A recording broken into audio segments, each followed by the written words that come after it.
Good evening, everyone. So, I am Artelarin Belario from Batch 4. So, yung topic po natin today is all about the sapat ba ang iyong pagtitiwala sa Diyos or faith. So, the given scripture here was the Hebrews 11 verse 1. So, basahin na po natin yung concept ng faith. So, faith is a trust or dependence on God based on the fact that we take Him at His word and believe what He has said. It is not blind optimism, but confident assurance in God's character, promises, and power.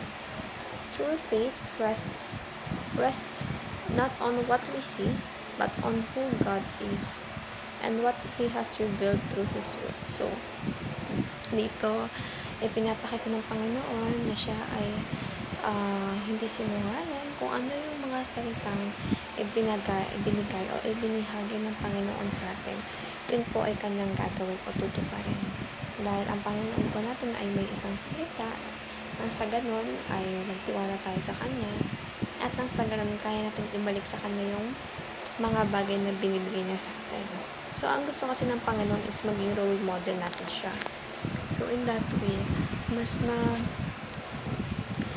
ma-encourage tayo or ma-encourage and of course, may inspire na gumawa ng mga bagay na ninanais ng Panginoon para sa buhay natin, nang sa ganun mas gumanda at umayon din yung buhay na gusto niya para sa atin. Kasi, alam siya ibang bagay na gusto para sa atin, hindi ang kabutihan lang.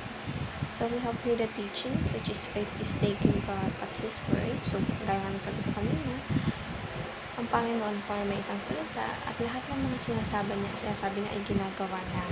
At wala siyang sinabing salita sa Biblia na hindi niya ginawa.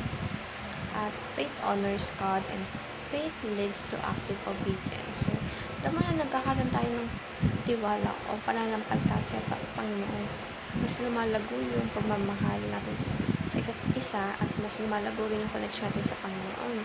So, in that way, yung relationship natin sa Kanya ay mas nagyayabong o mas nagiging strong dahil gusto ng Panginoon na ang mga anak niya ay mataas at matibay yung relasyon natin sa Kanya. And applications is trust God even you do not see the whole picture, declares God's promises over your doubts, and walk daily in obedience as a response to faith.